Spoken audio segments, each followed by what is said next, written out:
front page of this week's Business Courier, a question about Tower Place. Tower Place and its neighboring 10-story parking garage could soon be on the auction block.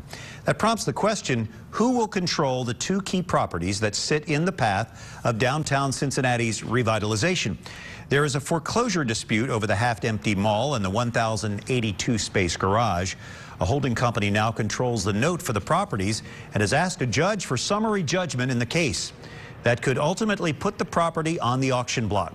Meanwhile, city officials are worried downtown revitalization could stumble if this matter isn't resolved quickly. Tower Place and its garage are just west of the revitalized Fountain Square and just south of the site where market research firm dunnhumby USA is building a new $100 million headquarters.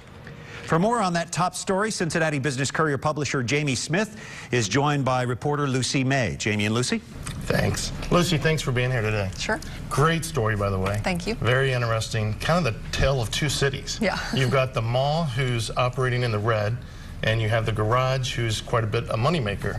How does it complicate the story? It does make things pretty complicated. The mall and the garage, which is most people around here know it as Pogue's garage, the 10-story garage that's right across the street from the mall. They're linked by different legal agreements and easements and all kinds of things.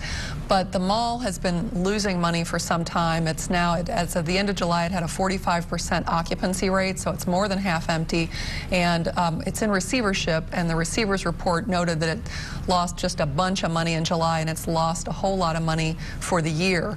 The garage, on the other hand, just across the street, the 10-story Pogue's garage, is making plenty of money. It's made more than $1 million this year alone, and so over the years, the developers who have owned those properties have asked the city of Cincinnati time and time again to separate them.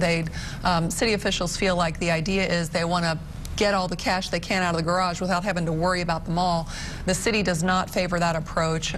City officials are very intent on finding a solution that brings that whole corner back to life, and they don't think separating the mall and the garage is the way to go. Yeah. Well, speaking of the entire corner and the entire concept, how does it affect other businesses, in Carew Tower and around there? Yeah, well, Tower Place is, connected to Carew Tower in many ways, and I talked with Alex Warm, who's Belvedere Corp owns Carew Tower, and he said it's been very frustrating. Carew Tower is pretty well leased up, and its businesses are doing pretty well, but it doesn't help them at all when there's this kind of big dead space right next to them. So he's very anxious to see some things happening with Tower Place and Pogue's garage too, and would like to see some more activity in life there. Well, you expressed the city's thought on it.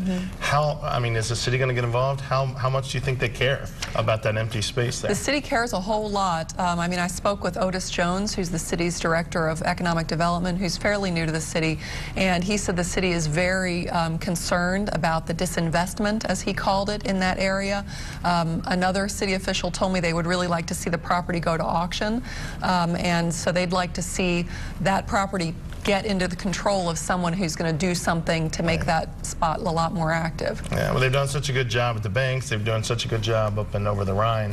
And obviously Fountain Square. So you hate to see that, the center of the city like that fall apart. Right. What's the timetable on the legal issue? Where are we? When are we going to see some things happen? There's a hearing scheduled for Monday, and the lawyers involved told me that it's anyone's guess exactly what will happen at the hearing. In theory, the magistrate who's been hearing these cases could decide on Monday, let's send this thing to auction and get it moving. It's more likely that it'll be a longer process, that there will be some legal hoops to jump through before that happens, but there are plenty of people who hope auction is the end game, but the next legal proceeding will be Monday. Right, there's a lot of different parties involved in the outcome, and I'm sure we'll continue to follow that. We sure will. All right, excellent. Again, thanks for being here today. Sure, thank you.